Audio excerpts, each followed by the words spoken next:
एक छोटे से गांव में रामू नाम का एक व्यक्ति रहता था। रामू गरीब था, परंतु वह बहुत ही मेहनती और ईमानदार था। उसका काम लकड़ियां काटना था, जिसे बेचकर वह अपना और अपने परिवार का पेट भरता था। हर दिन सूरज निकलने के पहले ही वह जंगल में जाता और शाम तक कड़ी मेहनत करता। रामू की ईमानदारी पूरे गांव में मशहूर थी। लोग उस पर भरोसा करते थे और उसे पसंद भी करते थे। एक दिन रामू जंगल में लकड़ियां काट रहा था कि उसकी कुल्हाड़ी अचानक फिसल कर पास की नदी में जा गिरी। रामू नदी के पास बैठ गया और दुखी हो गया, क्योंकि उसके पास कुल्हाड़ी खरीदने के लिए पैसे नहीं थे। हे भगवान, मेरी कुल्हाड़ी के बिना मैं काम नहीं कर पाऊंगा। मैं और मेरा परिवार भूखा रह जाएगा। रामू की परेशानी देखकर नदी के देवता प्रकट हुए।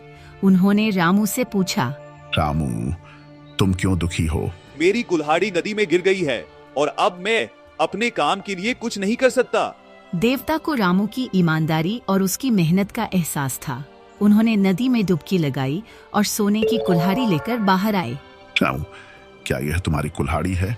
रामू ने सोने की चमकती कुल्हाड़ी को देखा, लेकिन वह जानता था कि यह उसकी नहीं थी। नहीं, यह मेरी कुल्हाड़ी नहीं है। मेरी कुल्हाड़ी साधारण लोहे की थी।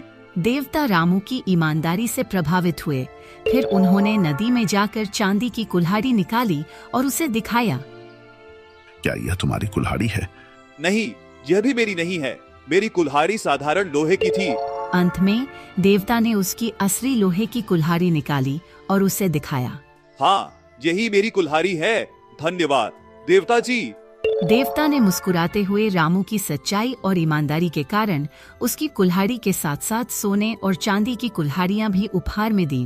रामू, तुम्हारी ईमानदारी के कारण मैं तुम्हें ये तीनों कुल्हाड़ियां दे रहा हूँ। ये तुम्हारे जीवन को सरल बना देंगी। रामू ने देवता का धन्यवाद किया और अपने गांव वापस चला आया। गांव वालों ने जब यह सुना तो सभी रामू की ईमानदारी की प्रशंसा करने लगे। इस घटना के बाद रामू और भी प्रेरित हो गया और हमेशा सच्चाई और मेहनत के मार्ग पर चलता रहा।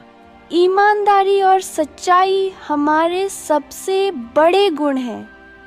चाहे कैसी भी परिस्थिति हो, हमें हमेशा सच्चाई का साथ देना चाहिए, क्योंकि इसका परिणाम अंततः हमारे लिए सुखद होता है